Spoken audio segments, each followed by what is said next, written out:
शादियों का मौसम चल रहा है। शादी के ताल्लुक से कुछ बातें अर्ज करने के लिए आपके सामने एक बार फिर मुखातिब हुआ हूं। उम्मीद करता हूं कि आप इस वीडियो को जरूर देखेंगे और पूरी देखेंगे। वो क्या बात है, चलिए नोट करते हैं। चलिए, पहला, हमें अपने रिश्तेदारों को इनविटेशन देना है। शादी का कारण, उससे पहले हम आए तो हम पूरा जो लेके उसे लिख लिया जाए।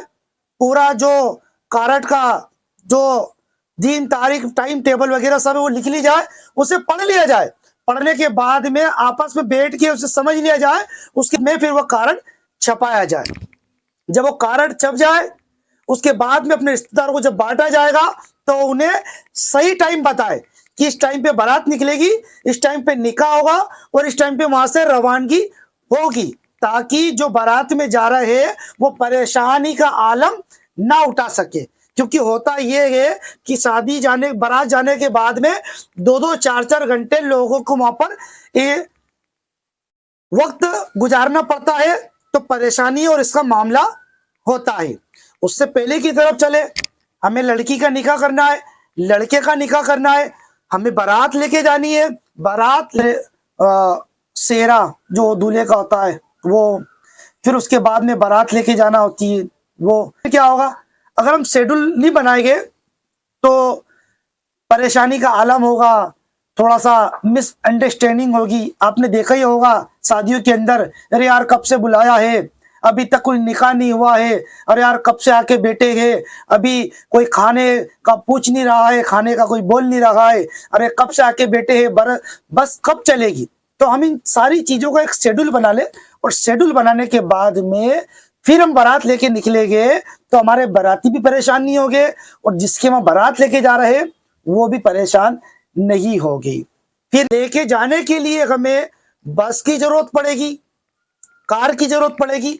तो हम अच्छे ट्रेवल्स के पास में जाए, अच्छे लोगों के पास में जाए और उनसे गाड़ी बुक करें।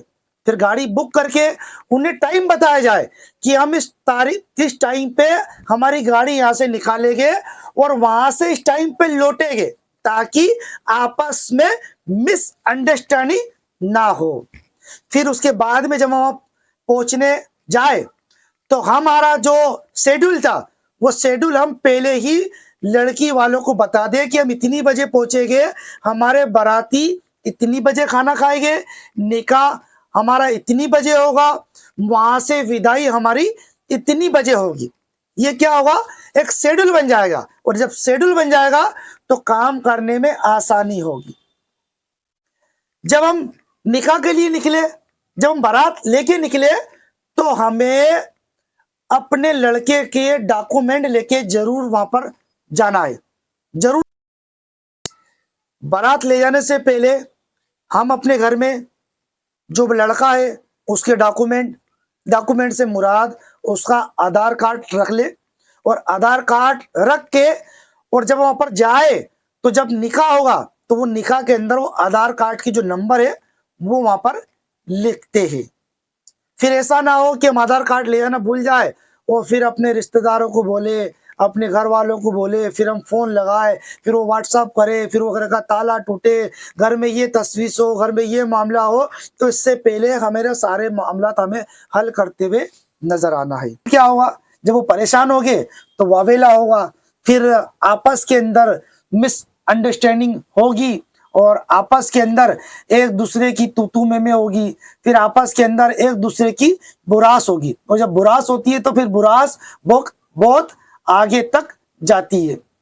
हम सारे ये काम कर लेंगे तो जो सारे मरहले हम पहले ही पार कर लेंगे ना, तो उससे क्या होगा कि सारी जो मुसीबतें परेशानियां ये नहीं आएगी। तो इस तरीके से इंशाल्लाह हम शादी करने में कामयाब हो गए तो इंशाल्लाह हमारे जो रिश्तेदार आएंगे वो भी खुश हो गए, और जो बारात में जाएंगे वो भी खुश हो गए, और जिसके वहां पर बारात लेके जाएंगे वो भी खुश हो गए, क्योंकि वो उनके बारात आ रही है। अब आप जो बारात लेके जा रहा है वो तो सही समझी एक दूसरे से मिलेंगे करेंगे, बाद में भी आएंगे जाएंगे, लेकिन जो बारात में जा रहा है वो एक ही बार जाएगा, दूसरी बार नहीं जाएगा। तो बारातियों कभी ख्याल रखे, बारातियों को भी समझाए, थोड़ी सी देर हो सकती है, हम किसी के वहाँ बारात लेके जा रहे हैं, किसी की बेटी की वहाँ जा रहे हैं, हम शादी करने के लिए जा रहे हैं, अगर उससे कोई थोड़ी सी कमी बेशी हो जाए तो हम उसे अफ़्व दरगुजर से काम लें। उसके बाद में खाना खाने में अगर थोड़ा सा कमी बेशी हो जाए या थोड़ा सा लेट हो जाए या अवेयर हो जाए, तो आज उसके वहाँ शादी है, कल हमारे वहाँ भी शादी होगी, तो हमें चाहिए कि आज उसके वहाँ है तो वो कितना परेशान हो रहा है, कितना मैनेजमेंट कर रहा है, कल हमारे वहाँ भी शादी होगी। तो अगर हम एक दूसरे को लेकर ये काम करने की कोशिश करेंगे, तो मैं समझता हूँ कि ये मुआशरे के अंदर हमारी जो इतनी बिगाड़ पैदा हो रहे हैं, इतनी जो खराबियाँ पैदा हो रही है, ये सारे मामलात हमारे हल होते हुए नज़र आएँगे। तो इसके लिए हमें क्या करना पड़ेगा? इसके लिए हमें एक बैलेंस बनाना पड़ेगा। बैलेंस बनाने के लिए हमें ज़िम्मेदार खड़े करना पड़ेंगे, और जब हमें हर काम के लिए, शादी के हर काम के लिए हम ज़िम्मेदार खड़े कर देंगे, तो वो शादी हमारी सही अंदाज से होती हुई नजर आएगी। अब आप कहोगे शादी सही अंदाज से होती हुई नजर आएगी, जी हाँ, इसीलिए कह रहा हूं क्योंकि शादी के अंदर लड़ाई झगड़े बहुत होते हैं। किस लिए होते हैं? खाने के पीछे, आने के पीछे, बैठने के पीछे। अगर इस सभी चीजों को हम डिसिप्लिन बना लेंगे और डिसिप्लिन के मुताबिक अगर हम बारात लेके जाएंगे और उसी डिसिप्लिन के मुताबिक बारात लेके आएंगे, तो ना जाने में परेशानी होगी और ना ही आने में परेशानी होगी। और दूसरी बात बहुत और अर्ज करता हुआ चलूं कि आज हमारे मुआशरे के अंदर हम खाना जो खाते हैं, बड़ी उसके अंदर बेहुरमती होती हुई नजर आती है। आप देखें कि अगर गांव में शादी होती है तो गांव वाले थोड़े से खाने के अंदर पूरा की पूरा गांव खा लेता है, और अगर वही शादी अगर शहर के अंदर होती है तो जितना खाना गांव वाले खा लेते हैं उतना शहर वाले फेंक दिया करते हैं, क्योंकि गांव वालों को इन चीजों की अहमियत पता है और हम शहर वालों को इन चीजों की अहमियत पता नहीं।